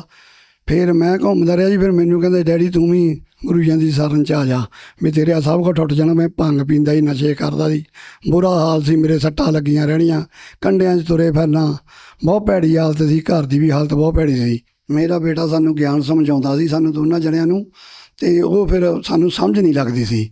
ਫਿਰ ਉਹਨੇ ਕੰਪਿਊਟਰ ਲਿਆਂਦਾ, CD ਚੱਲਦੀ ਹੁੰਦੀ ਸੀ ਉਸ ਵੇਲੇ, ਉਹਨੂੰ ਫਿਰ CD ਲਾ ਕੇ ਸਾਨੂੰ ਸੁਣਾਉਣਾ। ਫਿਰ ਸਾਡੇ ਦਿਮਾਗ 'ਚ ਪਈ ਸਾਰੀ ਗੱਲ। ਫਿਰ ਅਸੀਂ ਕਿਹਾ ਜੀ ਸਾਨੂੰ ਵੀ ਨਾਮਦਾਨ ਦਿਓ। ਫਿਰ ਮੈਨੂੰ ਨਾਲ ਲੈ ਕੇ ਗਿਆ। ਪਹਿਲਾਂ ਸਾਡੇ ਘਰਦਿਆਂ ਨੂੰ 2014 'ਚ ਲਿਆ, ਮੈਂ 2018 'ਚ ਨਾਮਦਾਨ ਲਿਆ ਜੀ। ਗੁਰਦਿਆਲ ਜੀ, ਤੁਹਾਡੇ ਘਰ ਦੇ ਵਿੱਚ ਬਹੁਤ ਸਾਰੀਆਂ ਪਰੇਸ਼ਾਨੀਆਂ ਸੀਗੀਆਂ। ਤੁਹਾਡੀ ਜਿਹੜੀ ਵਾਈਫ ਹੈ ਉਹਨਾਂ ਨੂੰ ਕੈਂਸਰ ਹੋ ਗਿਆ, ਆਰਥਿਕ ਤੰਗੀ ਬਹੁਤ ਜ਼ਿਆਦਾ ਸੀਗੀ, ਘਰ ਵੀ ਰਹਿਣ ਨੂੰ ਨਹੀਂ ਸੀਗਾ, ਮਕਾਨ ਦੇ ਵੀ ਬੁਰੇ ਹਾਲ ਸੀਗੇ, ਤੁਸੀਂ ਨਸ਼ੇ ਦੇ ਵਿੱਚ ਗਰਕ ਹੋ ਚੁੱਕਿਆ ਸੀ ਤੁਹਾਡਾ ਜੀਵਨ। ਫਿਰ ਤੁਸੀਂ ਸੰਤ ਰਾਮਪਾਲ ਜੀ ਮਹਾਰਾਜ ਜੀ ਦੀ ਸ਼ਰਨ ਵਿੱਚ ਆਏ। ਸੰਤ ਰਾਮਪਾਲ ਜੀ ਮਹਾਰਾਜ ਜੀ ਤੋਂ ਨਾਮ ਉਪਦੇਸ਼ ਲੈਣ ਤੋਂ ਬਾਅਦ ਤੁਹਾਨੂੰ ਕੀ ਲਾਭ ਹੋਏ? ਸੰਤ ਰਾਮਪਾਲ ਜੀ ਦੀ ਸ਼ਰਨ 'ਚ ਆਉਣ ਤੋਂ ਬਾਅਦ ਸਾਨੂੰ ਬਹੁਤ ਲਾਭ ਹੋਏ, ਕੋਈ ਅਣਗਿਣਤੇ ਲਾਭ ਹੋਏ ਜੀ। ਮੇਰੇ ਬੇਟਾ ਨਾਮਦਾਨ ਲੈ ਕੇ ਜਦ ਆਇਆ ਅਤੇ ਉਹ ਵਿਦੇਸ਼ ਚਲੇ ਗਿਆ ਜੀ। ਫਿਰ ਉਹ ਵਿਦੇਸ਼ ਜਾ ਕੇ ਉਹਨੂੰ 'ਤੇ ਕਿਰਪਾ ਨਹੀਂ ਹੋਈ, ਉਹਨੇ ਫਿਰ ਘਰ-ਬਾਰ ਬਣਾਇਆ। ਘਰ-ਬਾਰ ਬਣਾ ਕੇ ਫਿਰ ਇੱਕ ਦਿਨ ਤਿਆਰੀ ਚੱਲਦੀ ਪਈ ਜੀ ਮਕਾਨਾਂ ਦੀ, ਅਤੇ ਸਾਡੇ ਕੋਲ ਪੈਸੇ ਮੁੱਕ ਗਏ ਜੀ। ਭਗਤ ਜੀ ਜਾਂ ਪੈਸੇ ਮੁੱਕ ਗਏ ਅਤੇ ਸਾਡਾ ਬੱਚਾ ਸਫਾਈ ਕਰਦਾ ਪਿਆ ਜੀ, ਕਿਸੇ ਦੇ ਘਰ 'ਚ ਰਹਿੰਦੇ ਸੀ, ਅਤੇ ਇੱਦਾਂ ਹੀ ਕੋਰੇ ਨੋਟ ਉਹਨੂੰ ਕਹਿੰਦਾ ਮੰਮੀ ਤੁਸੀਂ ਰੱਖਿਆ ਪੈਸੇ 10,000 ਰੁਪਈਆ ਕਿੱਥੋਂ ਆਇਆ? 2-2 ਹਜ਼ਾਰ ਦੇ 5 ਨੋਟ ਪਏ। ਉਹ ਕਹਿੰਦੇ ਵੀ ਸਾਡੇ ਕੋਲ ਤਾਂ ਆਏ ਨਹੀਂ ਸੀ ਕੋਈ ਪੈਸਾ। ਫਿਰ ਮਾਲਕ ਦੀ ਦਇਆ ਹੋਈ, ਇਹ ਪਤਾ ਲੱਗਿਆ ਵੀ ਸੰਤਾਂ ਨੇ, ਪਰਮਾਤਮਾ ਨੇ ਸਾਡੇ ਸੰਤ ਰਾਮਪਾਲ ਜੀ ਨੇ ਇਹ ਦਇਆ ਬਖਸ਼ੀ ਆ, ਮਾਇਆ ਜਿਹੜੀ ਦਿੱਤੀ ਸਾਨੂੰ। ਅਤੇ ਉਹਦੇ ਬਾਅਦ ਸਾਡੇ ਦਿਨ ਫਿਰ ਹੀ ਗਏ, ਅੱਜ ਹੋਰ। ਫਿਰ 5.5 ਸਾਲ ਮੇਰੇ ਬੱਚੇ ਨੇ, ਬੜੇ ਨੇ ਬਾਹਰ ਸਾਲ ਆਏ। ਫਿਰ ਛੋਟੇ ਨੇ ਤਿਆਰੀ ਕੀਤੀ ਜੀ, ਫਿਰ ਉਹ ਚਲ ਗਿਆ ਬਾਹਰ। ਫਿਰ ਬੜੇ ਮੁੰਡੇ ਦੀ ਅਸੀਂ ਰਮੈਣੀ ਕੀਤੀ, ਜਿੱਦਾਂ ਵਿਆਹ ਕਹਿੰਦੇ ਆ ਜਗਤ ਦੇ ਵਿੱਚ। ਦੋਏ ਬੇਟਿਆਂ ਦੀ ਰਮੈਣੀ ਹੋਈ ਜੀ, ਇੱਕ ਦੀ ਪਹਿਲਾਂ ਹੋਈ, ਇੱਕ ਦੀ ਫਿਰ 2 ਸਾਲਾਂ ਬਾਅਦ ਹੋਈ। ਬੜੀ ਮਾਲਕ ਦੀ ਦਇਆ ਆ, ਘਰ ਵਿੱਚ ਸੁੱਖ ਸ਼ਾਂਤੀ ਆ। ਸਾਡੇ ਪਿੰਡ ਦੇ ਜਗਤ ਵਾਲੇ ਕਹਿੰਦੇ ਪੱਪੂ ਤੇਰੀ 5 ਸਾਲ ਉਮਰ ਵੱਧ ਗਈ ਆ, ਵੀ ਤੁਸੀਂ ਦਾਜ ਦੇਜ ਨਹੀਂ ਲਿਆ, ਕੋਈ ਖਰਚਾ ਨਹੀਂ, ਕਿਤੇ ਡੀਏ ਨਹੀਂ, ਜਾਗੋ ਨਹੀਂ। ਕਹਿੰਦਾ ਨਹੀਂ ਤਾਂ ਲੋਕ 5 ਸਾਲ ਕਰਜ਼ੇ ਦੇ ਥੱਲੇ ਆ ਜਾਂਦੇ ਆ 5 ਲੱਖ ਦੇ। ਵੀ ਤੁਹਾਡੇ ਤਾਂ ਬਹੁਤ ਵਧੀਆ ਪ੍ਰੋਗਰਾਮ ਆ। ਹਾਲੇ ਵੀ ਮੈਨੂੰ ਕਹਿੰਦੇ ਆ ਪਿੰਡ ਦੇ ਜਿੰਨੇ ਵੀ ਆ ਸਾਡੇ ਬੰਦੇ, ਕਹਿੰਦੇ ਤੁਹਾਡਾ ਮਾਰਗ ਵਧੀਆ ਆ, ਸਾਡੇ ਵੀ ਵਿਆਹ ਕਰ ਦਿਓ। ਮੈਂ ਕਿਹਾ ਪਰਮਾਤਮਾ ਦੀ ਸ਼ਰਨ 'ਚ ਆਓ, ਬਗੈਰ ਦਾਜ ਰਹੇ ਤਾਂ ਸਾਡੇ ਸ਼ਾਦੀਆਂ ਹੋਣੀਆਂ ਪਰਮਾਤਮਾ ਦੀ ਦਇਆ ਨਾਲ। ਗੁਰਦਿਆਲ ਜੀ, ਜਿਹੜਾ ਤੁਹਾਡੀ ਵਾਈਫ ਨੂੰ ਕੈਂਸਰ ਦੀ ਦਿੱਕਤ ਸੀਗੀ, ਉਹਦੇ ਬਾਰੇ ਥੋੜ੍ਹਾ ਦੱਸੋ ਜੀ, ਵੀ ਕਿਸ ਤਰ੍ਹਾਂ ਦੇ ਨਾਲ ਉਹਨਾਂ ਨੂੰ ਰਾਹਤ ਮਿਲੀ, ਕਿਵੇਂ ਆਰਾਮ ਹੋਇਆ? ਹਾਂਜੀ, ਉਹਨਾਂ ਨੂੰ ਜੀ ਰਾਹਤ ਇੱਦਾਂ ਮਿਲੀ ਜੀ, ਬਹੁਤ ਅਸੀਂ ਜਿਵੇਂ ਆਪਰੇਸ਼ਨ ਕਰਾਇਆ, ਉਹ ਫਿਰ ਜਾਗ ਪਿਆ, ਜਾਂ ਘਰ ਦਾ ਨਾਮਦਾਨ, ਉਹਦੇ ਬਾਅਦ ਫਿਰ ਜਾਗ ਪਿਆ ਉਹ ਬਿਮਾਰੀ। ਫਿਰ ਉਹਨੇ ਸੰਤ ਰਾਮਪਾਲ ਜੀ ਦੇ ਅਰਦਾਸ ਲਾਈ, ਮਹਾਰਾਜ ਜੀ ਗੁਰੂ ਜੀ ਆ ਮੈਨੂੰ ਫਿਰ ਮੁੜ ਕੇ ਪ੍ਰੋਬਲਮ ਲੱਗਦੀ ਆ, ਗੁਰੂ ਜੀ ਕਹਿੰਦੇ ਦਇਆ ਕਰਾਂਗੇ। ਉਹਦੇ ਬਾਅਦ ਅੱਜ ਤਾਈਂ ਸਾਨੂੰ ਕੋਈ ਤਕਲੀਫ ਨਹੀਂ, ਕੋਈ ਕੁਛ ਨਹੀਂ, ਕੋਈ ਦਵਾ ਨਹੀਂ ਖਾਂਦੇ। ਘਰ ਦੇ ਸਾਡੇ ਬੜੇ ਠੀਕ ਠਾਕ ਵਾ, ਆਂਗਣਵਾੜੀ 'ਚ ਵਰਕਰ ਵਾ, ਆਪਣੀ ਸੇਵਾ ਨਿਭਾਉਂਦੇ ਉੱਤੇ ਡਿਊਟੀ 'ਤੇ ਜੀ। ਗੁਰਦਿਆਲ ਜੀ, ਜਿਹੜੀ ਤੁਹਾਨੂੰ ਪ੍ਰੇਤ ਬਾਧਾ ਸੀਗੀ ਜਾਂ ਤੁਹਾਡੀ ਜਿਹੜੀ ਸਮੱਸਿਆ ਸੀਗੀ ਘਰ ਦੇ ਵਿੱਚ ਲੜਾਈ ਝਗੜੇ ਦੀ ਜਾਂ ਇਸ ਤਰ੍ਹਾਂ ਦੀ, ਉਹ ਥੋੜ੍ਹਾ ਦੱਸੋ। ਤੁਹਾਡੀ ਪਹਿਲਾਂ ਕੀ ਹਾਲਤ ਸੀਗੀ ਨਾਮ ਲੈਣ ਤੋਂ, ਅਤੇ ਨਾਮ ਲੈਣ ਤੋਂ ਬਾਅਦ ਉਹਦੇ ਵਿੱਚ ਕੀ ਪਰਿਵਰਤਨ ਆਇਆ? ਨਾਮਦਾਨ ਤੋਂ ਪਹਿਲਾਂ ਮੇਰੀ ਹਾਲਤ ਇਹ ਜੀ, ਮੈਂ ਘਰ ਦੀ ਭੰਨ ਤੋੜ ਕਰਦਾ ਨਹੀਂ, ਘਰਦਿਆਂ ਨਾਲ ਕੁੱਟਮਾਰ ਕਰਦਾ ਨਹੀਂ, ਬਿਜਲੀ ਦੀਆਂ ਤਾਰਾਂ ਫੜ ਲੈਣੀਆਂ। ਕਈ ਪਿੰਡ ਦੇ ਦੱਸਦੇ ਤੂੰ ਤੇਲ ਪਾ ਕੇ ਅੱਗ ਵੀ ਲਾਉਣ ਲੱਗਾ ਸੀ ਇੱਕ ਵਾਰੀ, ਹੁਣ ਵੀ ਮੈਨੂੰ ਲੋਕ ਦੱਸਦੇ ਆ। ਪਰ ਪਰਮਾਤਮਾ ਮੈਨੂੰ ਬਚਾਉਂਦਾ ਰਿਹਾ, ਜਿੱਦਾਂ ਇਹਨਾਂ ਦੀ ਸ਼ਰਨ 'ਚ ਸੀ ਮੈਂ ਮੰਨਦਾ ਸੀ ਇਹਨਾਂ ਨੂੰ, ਚਾਹੇ ਮੈਂ ਪੀਰਾਂ ਫਕੀਰਾਂ ਨੂੰ ਮੰਨਦਾ ਸੀ। ਇਹੀ ਜਿੱਦਾਂ ਕਹਿੰਦੇ ਅਲ ਖਾਲਾ ਕੁਤਬ ਗੌਸ ਦੇ ਪੀਰ ਗਰੀਬ ਦਾਸ ਖਾਲਕ ਤਰੇ ਹਮਾਰਾ ਨਾਮ ਕੀ, ਇਹ ਮੈਨੂੰ ਬਚਾਉਂਦੇ ਰਹੇ ਪੈਰ 'ਤੇ ਜੀ। ਅਤੇ ਮੇਰੀ ਹਾਲਤ ਇੰਨੀ ਖਰਾਬ ਸੀ, ਬਹੁਤ ਭੈੜੀ ਹਾਲਤ ਸੀ, ਦੁਨੀਆ ਤੋਂ ਜਵਾਬ ਸੀ ਜੀ। ਮੈਂ ਮੁੜ ਕੇ ਦੁਬਾਰਾ ਜਨਮ ਮਿਲਿਆ, ਲੋਕਾਂ ਨੇ ਮੇਰੇ ਇੱਥੇ ਸੁੱਖਾਂ ਸੁੱਖੀਆਂ, ਪਰ ਸਾਡੇ ਘਰਦਿਆਂ ਨੇ ਪੰਜੀ ਦੀ ਸੁੱਖ ਨਹੀਂ ਸੁੱਖੀ। ਕਹਿੰਦੇ ਸਾਨੂੰ ਪਤਾ ਇੰਨਾ ਹੁੰਦਾ ਰਹਿੰਦਾ, ਇਹਨੇ ਠੀਕ ਹੋ ਜਾਣਾ ਆ। ਸੰਤ ਰਾਮਪਾਲ ਜੀ ਮਹਾਰਾਜ ਜੀ ਤੋਂ ਨਾਮ ਉਪਦੇਸ਼ ਲੈਣ ਤੋਂ ਬਾਅਦ ਫਿਰ ਤੁਹਾਡੇ ਜੀਵਨ ਦੇ ਵਿੱਚ ਕੀ ਚੇਂਜ ਆਇਆ? ਜੀਵਨ ਦੇ ਵਿੱਚ ਬਹੁਤ ਚੇਂਜ ਹੋਇਆ। ਨਹੀਂ ਮੈਂ ਘਰੇ ਨਹੀਂ ਵੜਦਾ ਸੀ ਜੀ, ਹੁਣ ਮੈਨੂੰ 10 ਸਾਲ ਹੋ ਗਏ ਮੈਂ ਘਰੋਂ ਪੈਰੇ ਨਹੀਂ ਵੜਦਾ। ਬਹੁਤ ਮੈਨੂੰ ਸਾਈਂ ਕਹਿ ਕੇ ਸਾਦੇ ਹੀ ਮੈਨੂੰ ਪੱਪੂ ਕਹਿੰਦੇ ਹੁੰਦੇ, ਪੱਪੂ ਸਾਈਂ ਆ ਗਿਆ। ਰਾਤ ਦੇ 12 ਵਜੇ ਮੈਂ ਬਾਲਮੀਕ ਵਿਹੜੇ ਬੈਠ ਕੇ ਭੰਗ ਪੀ ਜਾਣੀ, ਰਾਤ ਨੂੰ 3 ਵਜੇ ਘਰ ਨੂੰ ਜਾਣਾ, ਸਵੇਰ ਨੂੰ 6 ਵਜੇ ਫਿਰ ਮੈਂ ਉੱਥੇ ਆ ਜਾਣਾ ਮਹਿਫਲ 'ਚ। ਫਿਰ ਉਹ ਗੁਰੂ ਮਹਾਰਾਜ ਦੀ ਸ਼ਰਨ 'ਚ ਆਉਣ 'ਤੇ ਮੈਨੂੰ ਇੰਨਾ ਗਿਆਨ ਹੋਇਆ, ਫਿਰ ਮੈਂ ਉਹ ਸ਼ਰਨ ਛੱਡੀ ਉਹਨਾਂ ਦੀ। ਮੈਂ ਉਹਨਾਂ ਦੀ ਕਦੀ ਮਹਿਫਲ 'ਚ ਨਹੀਂ ਗਿਆ। ਮੈਨੂੰ ਹੁਣ ਵੀ ਕਹਿੰਦੇ ਰਹਿੰਦੇ ਆ ਸਾਡੇ ਕਵਾਲੀਆਂ, ਸਾਡੇ ਨਕਲਾਂ। ਮੈਂ ਕਿਹਾ ਅਸੀਂ ਤਾਂ ਹੁਣ ਸੱਚੇ ਗੁਰੂ ਦੀ ਸ਼ਰਨ 'ਚ ਆ, ਅਸੀਂ ਹੁਣ ਇਹਨਾਂ ਭੂਤਾਂ ਪ੍ਰੇਤਾਂ ਨੂੰ ਅਸੀਂ ਨਹੀਂ ਮੰਨਦੇ ਹੈਗੇ। ਗੁਰਦਿਆਲ ਜੀ, ਜਦੋਂ ਅਸੀਂ ਸੰਤ ਰਾਮਪਾਲ ਜੀ ਮਹਾਰਾਜ ਜੀ ਦੇ ਭਗਤਾਂ ਦੇ ਨਾਲ ਗੱਲਬਾਤ ਕਰਦੇ ਹਾਂ ਤਾਂ ਬਹੁਤ ਵਾਰੀ ਉਹ ਦੱਸਦੇ ਆ ਜੀ ਸਾਨੂੰ ਸਰੀਰਕ ਲਾਭ ਹੁੰਦਾ, ਅਧਿਆਤਮਿਕ ਹੁੰਦਾ, ਬਹੁਤ ਸਾਰੇ ਲੋਕਾਂ ਨੂੰ ਆਰਥਿਕ ਲਾਭ ਵੀ ਹੋਏ ਆ। ਕੀ ਤੁਹਾਨੂੰ ਵੀ ਕੋਈ ਆਰਥਿਕ ਲਾਭ ਹੋਇਆ? ਪਹਿਲਾਂ ਤੁਹਾਡੀ ਆਰਥਿਕ ਸਥਿਤੀ ਕੀ ਸੀ ਅਤੇ ਨਾਮ ਲੈਣ ਤੋਂ ਬਾਅਦ ਕੀ ਫਰਕ ਆਇਆ? ਆਰਥਿਕ ਸਥਿਤੀ ਸਾਡੀ ਬਹੁਤ ਕਮਜ਼ੋਰ ਸੀ ਜੀ, ਕੋਈ ਮੈਂ ਕੰਮ ਨਹੀਂ ਕਰਦਾ ਸੀ। ਫਿਰ ਮੈਂ 10,000 ਨਾਲ ਸ਼ੁਰੂ ਕੀਤਾ ਫੜੀ ਲਾਉਣ ਦਾ, ਚੱਪਲਾਂ ਲਿਆ ਕੇ 50 ਰੁਪਏ 100 ਰੁਪਏ ਸੇਲ ਦਾ ਫੁੱਟਪਾਥ ਤੇ ਔੜ। ਅਤੇ ਉਹਦੇ ਬਾਅਦ ਹੌਲੀ ਹੌਲੀ ਕਰ ਕਰਕੇ ਇਸ ਵੇਲੇ ਫਿਰ ਮੈਨੂੰ ਇੱਕ ਦੁਕਾਨਦਾਰ ਕਹਿੰਦਾ ਦੁਕਾਨ ਲੈਣੀ 1500 ਰੁਪਏ ਕਿਰਾਏ 'ਤੇ। ਮੈਂ ਕਿਹਾ ਦੇ ਦਿਓ ਜੀ ਮੈਨੂੰ 1500 ਕਿਰਾਏ 'ਤੇ ਦੁਕਾਨ। ਅਤੇ ਮੈਂ ਹੌਲੀ ਹੌਲੀ ਘਰਦਿਆਂ ਨਾਲ ਸਲਾਹ ਕੀਤੀ, ਫਿਰ ਮੈਂ ਦੁਕਾਨ ਬਣਾਈ। ਹੌਲੀ ਹੌਲੀ ਕਰਦੇ ਮਾਲਕ ਦੀ ਐਸਾ ਦਇਆ ਹੋਈ, ਪਰਮਾਤਮਾ ਦੀ, ਬੰਦੀ ਛੋੜ ਕਬੀਰ ਸਾਹਿਬ ਜੀ ਦੀ, ਬੰਦੀ ਛੋੜ ਸਤਿਗੁਰੂ ਰਾਮਪਾਲ ਮਹਾਰਾਜ ਜੀ ਦੀ, ਵੀ ਇਸ ਵੇਲੇ ਦੁਕਾਨ ਬਹੁਤ ਵਧੀਆ ਚੱਲਦੀ ਆ। ਕੋਈ ਕਮੀ ਨਹੀਂ, ਕੋਈ ਕਿਸੇ ਚੀਜ਼ ਦੀ ਘਾਟ ਨਹੀਂ ਹੈਗੀ। ਪਰਮਾਤਮਾ ਦੀ ਇੰਨੀ ਮਿਹਰ ਹੋਈ ਆ। ਬੱਚੇ ਵੀ ਮੇਰੇ ਕਮਾਉਂਦੇ ਆ, ਮੇਰੀ ਵਾਈਫ ਵੀ ਆਂਗਣਵਾੜੀ 'ਚ ਵਰਕਰ ਆ ਜੀ। ਘਰ ਦੀ ਹਾਲਤ ਸਾਡੀ ਬਹੁਤ ਵਧੀਆ, ਕਿਤੇ 1 ਰੁਪਈਆ ਨਹੀਂ ਸੀ ਬਚਦਾ, ਪੈਸੇ ਨੂੰ ਤਰਸਦੇ ਸੀ। ਇਸ ਵੇਲੇ ਮਾਲਕ ਦੀ ਬੜੀ ਦਇਆ, ਕਿਸੇ ਚੀਜ਼ ਦੀ ਕਮੀ ਨਹੀਂ ਛੱਡੀ ਮਾਲਕ ਨੇ। ਫਿਰ ਇੱਕ ਲਾਭ ਮੈਨੂੰ ਹੋਰ ਮਿਲਿਆ ਜੀ, ਪਿਛਲੇ ਸਾਲ ਭੰਡਾਰਾ ਸੀ ਖਮਾਣੋ ਜੀ, 2 ਸਾਲ ਪਹਿਲਾਂ ਦੀ ਗੱਲ ਵਾ। ਅਤੇ ਮੇਰੇ ਕੋਲ ਪੈਸਾ ਨਾ ਭੰਡਾਰੇ 'ਤੇ ਜਾਣ ਨੂੰ, ਰੁਪਈਆ 200 ਰੁਪਈਆ ਮੇਰੇ ਕੋਲ, ਕੱਲ੍ਹ ਨੂੰ ਭੰਡਾਰੇ 'ਤੇ ਜਾਣਾ ਮੈਂ। ਅਤੇ ਇੱਕ ਗਾਹਕ ਮੇਰੇ ਕੋਲ ਆਇਆ, ਮੈਨੂੰ ਕਹਿੰਦਾ ਚੱਪਲਾਂ ਦੇ ਦੇ ਵੀ ਭਾ। ਮੈਂ ਕਿਹਾ ਜੀ ਲੈ ਲਓ। ਕਿੰਨੇ ਦੀਆਂ? ਮੈਂ ਕਿਹਾ 130 ਰੁਪਏ ਦੀਆਂ। ਕਹਿੰਦਾ 120 ਦੇਣੇ ਆ। ਮੈਂ ਕਿਹਾ ਚਲੋ ਜੀ 120 ਦੇ ਦਿਓ। ਕਹਿੰਦਾ ਲਾਲਾ ਜੀ ਆ ਮੇਰੇ ਕੋਲ ਇੱਕ ਆ ਪੈਸੇ ਆ, ਪਤਾ ਨਹੀਂ ਕਿੱਦਾਂ ਆ, 20 ਰੁਪਏ ਆ, ਇਹ ਦੇਖੋ ਤਾਂ ਇੱਥੇ ਕਿਤੇ ਚੱਲਦੇ ਤਾਂ ਚਲਾ ਲਿਓ। ਵੀ ਮੈਨੂੰ ਇਹ ਨਹੀਂ, ਉੱਥੇ ਨਵੇਂ ਸ਼ਹਿਰ ਮੈਂ ਜਿੱਥੇ ਰਹਿੰਦਾ ਉਹਨਾਂ ਕੋਲ ਇਹਦੇ ਨਾਲ ਦੇ ਬਹੁਤ 20 ਦੇ ਨੋਟ ਵਾ। ਜਾਂ ਮੈਂ ਦੇਖਿਆ ਤਾਂ ਕਹਿੰਦਾ ਕਿਸੇ ਨੂੰ ਦੇ ਦਿਓ, ਥੋੜ੍ਹੇ ਬਹੁਤੇ ਮੈਨੂੰ ਪੈਸੇ ਦੇ ਦਿਓ, ਥੋੜ੍ਹੇ ਬਹੁਤੇ ਤੁਸੀਂ ਰੱਖ ਲਿਓ। ਉਹ ਜਦ ਮੈਂ ਦੇਖਿਆ, ਉਹ ਮੈਨੂੰ ਦਿਸਿਆ ਚੱਪਲਾਂ ਲੈ ਕੇ। ਮੈਂ ਕਿਹਾ ਯਾਰ ਮੈਂ ਪੁੱਛ ਲਊਂਗਾ, ਤੂੰ ਕੱਲ੍ਹ ਨੂੰ ਆ ਜਾਈਂ। ਕਹਿੰਦਾ ਮੈਨੂੰ ਦਿਸਿਆ ਨਹੀਂ, ਚੱਪਲਾਂ ਲੈ ਕੇ ਜਾਂਦਾ ਦਿਸਿਆ, ਉਹਦੇ ਬਾਅਦ ਮੈਨੂੰ ਨਹੀਂ ਦਿਸਿਆ ਕਿੱਥੇ ਆ। ਮੈਂ ਗਿਆ, ਜਿਹੜੇ ਦੂਏ ਆ ਡਾਲਰਾਂ ਦਾ ਕੰਮ ਕਰਦੇ ਸਾਡੇ ਔੜ ਦੇ ਵਿੱਚ। ਮੈਂ ਕਿਹਾ ਜੀ ਆ 20 ਰੁਪਏ, ਉਹ ਕਹਿੰਦੇ ਅਮਰੀਕਾ ਦਾ ਡਾਲਰ ਵਾ ਇਹ। ਉਹ ਮੈਨੂੰ 1600 ਰੁਪਈਆ ਉਹਨੇ ਦਿੱਤਾ ਭਗਤ ਜੀ, 1600 ਰੁਪਈਆ ਮੈਂ ਰੱਖਿਆ। ਮੈਂ ਕਿਹਾ ਚੱਲ ਗੁਰੂ ਜੀਆਂ ਦੇ ਜਾਣਾ ਆ, ਮੈਂ ਉਹਲੇ ਪੈਸੇ ਰੱਖ ਦਿੱਤੇ ਸਾਰੇ 1600 ਦਾ 1600। ਉਹ ਆਇਆ ਹੀ ਨਹੀਂ ਜੀ। ਮੈਂ ਅੱਜ ਤੇ ਦੇਖਿਆ, ਮੈਂ ਪੈਰ ਕੇ ਹਾਰ ਕੇ ਗੁਰੂ ਜੀ ਦੀ ਸੇਵਾ 'ਚ ਮੈਂ ਪੈਸੇ ਉਹ ਪਾਏ ਆ ਜੀ। ਮੈਨੂੰ ਇੰਨਾ ਲਾਭ ਹੋਇਆ ਜੀ, ਮੇਰੀ ਹਰੇਕ ਕਮੀ ਪੂਰੀ ਕਰਦੇ ਆ। ਜਦ ਵੀ ਮੈਨੂੰ ਕੋਈ ਹੋਵੇ ਗੱਲਬਾਤ, ਮੈਨੂੰ ਕੋਈ ਇੱਦਾਂ ਦਾ ਹੈ ਨਹੀਂ ਵੀ ਮੈਨੂੰ ਘਾਟਾ ਪੈਂਦਾ। ਬੜੀ ਮਾਲਕ ਦੀ ਦਇਆ, ਦੁਕਾਨ ਵੀ ਵਧੀਆ ਚੱਲਦੀ ਆ। ਇਲਾਕੇ 'ਚ ਪਰਮਾਤਮਾ ਦਾ ਨਾਮ ਵੀ ਉੱਥੇ ਚਰਚਾ ਹੁੰਦੀ ਆ, ਭਗਤ ਆ ਕੇ ਬਹਿੰਦੇ ਆ। ਸਾਡੇ ਪਿੰਡ ਦੇ ਵੀ, ਹੋਰ ਵੀ ਔੜ ਦੇ ਵੀ, ਜਿੰਨੇ ਵੀ ਭਗਤ ਆਉਂਦੇ ਆ, ਸਾਡੀ ਚਰਚਾ ਰੋਜ਼ ਚੱਲਦੀ ਰਹਿੰਦੀ ਉੱਥੇ ਦੁਕਾਨ 'ਤੇ ਜੀ। ਗੁਰਦਿਆਲ ਜੀ, ਬਹੁਤ ਸਾਰੇ ਲੋਕ ਜਿਹੜੇ ਆ ਉਹ ਨਸ਼ੇ ਦੀ ਗ੍ਰਿਫਤ ਦੇ ਵਿੱਚ ਸੀਗੇ, ਪਰ ਜਦੋਂ ਉਹਨਾਂ ਨੇ ਸੰਤ ਰਾਮਪਾਲ ਜੀ ਮਹਾਰਾਜ ਜੀ ਦਾ ਗਿਆਨ ਸੁਣਿਆ, ਉਹਨਾਂ ਨੇ ਨਸ਼ਾ ਛੱਡ ਦਿੱਤਾ। ਬਹੁਤ ਸਾਰੀਆਂ ਸਾਡੇ ਕੋਲ ਇਸ ਤਰ੍ਹਾਂ ਦੀਆਂ ਉਦਾਹਰਨਾਂ ਹੁੰਦੀਆਂ ਜਦੋਂ ਅਸੀਂ ਗੱਲਬਾਤ ਕਰਦੇ ਹਾਂ ਲੋਕਾਂ ਦੇ ਨਾਲ। ਕੀ ਤੁਹਾਡੀ ਜ਼ਿੰਦਗੀ 'ਚ ਵੀ ਕੋਈ ਇਸ ਤਰ੍ਹਾਂ ਦਾ ਤਜਰਬਾ ਸੀਗਾ ਨਸ਼ੇ ਨੂੰ ਲੈ ਕੇ? ਹਾਂਜੀ ਹਾਂਜੀ, ਮੈਂ ਬਹੁਤ ਨਸ਼ਾ ਕਰਦਾ ਸੀ। ਜਦ ਦਾ ਮੈਂ ਨਾਮਦਾਨ ਲੈ ਲਿਆ ਨਾ, ਪਰਮਾਤਮਾ ਦੀ ਸ਼ਰਨ 'ਚ ਗਿਆ, 2018 'ਚ ਨਾਮਦਾਨ ਲਿਆ। ਉਹਦੇ ਬਾਅਦ ਮੈਂ ਹੱਥ ਤੱਕ ਨਹੀਂ ਲਾਇਆ ਕਿਸੇ ਨੂੰ, ਡੱਬੀ ਤੀਲਾਂ ਦੀ ਤੱਕ ਨਹੀਂ ਦਿੰਦਾ ਮੈਂ ਬੀੜੀ ਲਾਉਣ ਲਈ ਵੀ, ਕਿਸੇ ਨੂੰ ਗਲਾਸੀ ਤੱਕ ਨਹੀਂ ਦਿੰਦਾ ਮੈਂ ਸ਼ਰਾਬ ਪੀਣੀ ਜਾਓ। ਮੈਂ ਐਨ ਪੂਰੀ ਮਰਜ਼ਾਦਾ ਦੇ ਨਾਲ ਰਹਿੰਦਾ ਆ। ਮੈਂ ਬਿਲਕੁਲ ਇੰਨਾ ਨਸ਼ਾ ਕਰਦਾ ਸੀ, ਰਾਤ ਦਿਨੇ ਮੈਂ ਭੰਗ 'ਚ ਰਹਿੰਦਾ ਸੀ। ਮਾਲ ਕੇ ਵੀ ਹੋਣੀ, ਸਾਈਕਲ ਵੇਚ ਕੇ ਵੀ ਮੈਂ ਭੰਗ ਪੀਤੀ ਆ ਜੀ। ਇੰਨਾ ਮੇਰੇ 'ਤੇ ਹੋਇਆ, ਸੁੱਕਿਆ ਰਹਿੰਦਾ ਸੀ। ਹੁਣ ਮਾਲਕ ਦੀ ਅਸੀਂ, ਮੇਰਾ ਨੂਰ ਵੀ ਆ, ਪਰਮਾਤਮਾ ਦਾ ਨਾਮਦਾਨ ਬੈਠੇ ਜੱਪੀ ਦਾ, ਕਦੇ ਨਹੀਂ ਟੈਨਸ਼ਨ ਰੱਖੀ ਦੀ ਵੀ ਗਾਹਕ ਆਊਂ ਜਾਂ ਨਾ ਆਊਂ, ਮਾਲਕ ਆਪੇ ਸਭ ਕੁਝ ਦੇਣ ਦਾ। ਗੁਰਦਿਆਲ ਜੀ, ਇੱਕ ਚੀਜ਼ ਜਿਹੜੀ ਤੁਹਾਡੇ ਕੋਲੋਂ ਪੁੱਛਾਂਗੇ ਕਿ ਸੰਤ ਰਾਮਪਾਲ ਜੀ ਮਹਾਰਾਜ ਜੀ ਦੇ ਬਾਰੇ 'ਚ ਸੁਣਿਆ ਕਿ ਅਜਿਹੀ ਤਾਕਤ ਹੈ ਜਾਂ ਅਜਿਹਾ ਉਹਨਾਂ ਦਾ ਗਿਆਨ ਹੈ ਕਿ ਸ਼ੈਤਾਨ ਨੂੰ ਵੀ ਇਨਸਾਨ ਬਣਾਉਂਦੇ, ਇਨਸਾਨ ਤੋਂ ਵੀ ਜ਼ਿਆਦਾ ਜੇ ਵੱਡੀ ਗੱਲ ਕਹੀਏ ਤਾਂ ਉਹ ਕਹਿੰਦੇ ਵੀ ਦੇਵਤਾ ਤੱਕ ਬਣਾਉਂਦੇ ਆ। ਮਤਲਬ ਇੱਕ ਇਨਸਾਨ ਨੂੰ ਦੇਵਤਾ ਬਣਾ ਦਿੱਤਾ ਜਾਂਦਾ ਉਸ ਗਿਆਨ ਦੇ ਨਾਲ, ਉਸ ਭਗਤੀ ਦੇ ਨਾਲ। ਤੁਹਾਡੀ ਜ਼ਿੰਦਗੀ 'ਚ ਕੋਈ ਇਸ ਤਰ੍ਹਾਂ ਦਾ ਤਜਰਬਾ ਹੋਵੇ ਤੁਹਾਡਾ? ਹਾਂਜੀ ਹਾਂਜੀ, ਆਪਾਂ ਨੂੰ ਤਾਂ ਐਨ ਜੀ ਪੂਰੀ ਮਾਲਕ ਦੀ ਕਿਰਪਾ ਆ, ਪਰਮਾਤਮਾ ਦੀ, ਬੰਦੀ ਛੋੜ ਸਤਿਗੁਰੂ ਰਾਮਪਾਲ ਜੀ ਦੀ। ਮੈਨੂੰ ਉਹਨੇ ਦੇਵਤਾ ਹੀ ਬਣਾ ਦਿੱਤਾ ਜੀ। ਇੱਦਾਂ ਦੀ ਗੱਲ ਨਹੀਂ ਹੈਗੀ, ਹਰ ਵੇਲੇ ਮੇਰੇ ਨਾਲੇ ਰਹਿੰਦੇ ਆ। ਲੋਕ ਕਹਿੰਦੇ ਤੁਹਾਡਾ ਗੁਰੂ ਜੇਲ੍ਹ 'ਚ ਵਾ। ਮੈਂ ਕਿਹਾ ਜੇਲ੍ਹ 'ਚ ਅਸੀਂ ਆ, ਉਹ ਨਹੀਂ ਗੁਰੂ ਜੀ ਜੇਲ੍ਹ 'ਚ, ਉਹ ਸਾਡੇ ਨਾਲੇ ਰਹਿੰਦੇ ਆ। ਕਹਿੰਦੇ ਨਹੀਂ ਗੁਰੂ ਜੀ ਨੂਰੀ ਰੂਪ ਗੁਰੂ ਦਾ ਤੇਰੇ ਅੱਗੇ ਅੱਗੇ ਜਾਵੇ। ਮੈਂ ਕਿਹਾ ਸਾਡੇ ਤੇ ਮੋਹਰੇ ਰਹਿੰਦਾ, ਸਾਡੇ ਤੇ ਕੋਈ ਵੀ ਇੱਦਾਂ ਦੀ ਨਹੀਂ ਕਰ ਸਕਦਾ ਕੋਈ ਵੀ ਬੰਦਾ। ਅਸੀਂ ਉਹਨਾਂ ਦੀ ਸ਼ਰਨ ਦੇ ਵਿੱਚ ਆ, ਸਾਨੂੰ ਕਿਸੇ ਚੀਜ਼ ਦੀ ਘਾਟ ਨਹੀਂ ਹੈਗੀ। ਸਾਡੇ ਤੇ ਮਾਲਕ ਦੀ ਮਿਹਰ ਆ ਪੂਰੀ ਜੀ। ਧੰਨਵਾਦ ਜੀ। ਸਤਿ ਸਾਹਿਬ ਜੀ।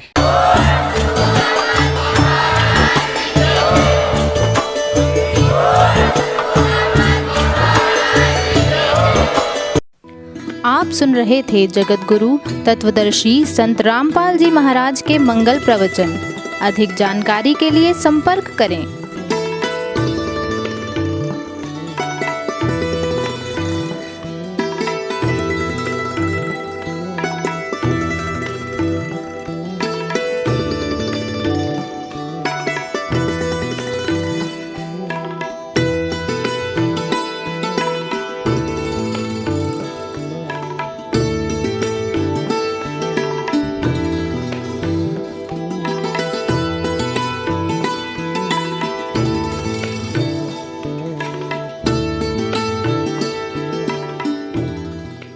जगत गुरु तत्वदर्शी संत रामपाल जी महाराज जी के पावन सानिध्य में भक्ति की अलख जगाने तथा श्रद्धालुओं को सत्य भक्ति मार्ग का रास्ता दिखाने हेतु कनाडा के लोकप्रिय channel the TV NRI channel पर जगत गुरु तत्वदर्शी संत रामपाल जी महाराज जी के मंगल प्रवचनों का प्रसारण प्रतिदिन सुबह 7:30 बजे से 8:30 बजे तक तथा रात्रि 7:30 बजे से 8:30 बजे तक किया जा रहा है। इस सत्य भक्ति मार्ग को अपनाने के लिए अधिक से अधिक सत्संग प्रसारण देखें। इस सत्संग प्रवचन का सीधा प्रसारण संत रामपाल जी महाराज लाइव सत्संग YouTube चैनल और जगत गुरु संत रामपाल जी महाराज फेसबुक पेज पर भी देख सकते हैं।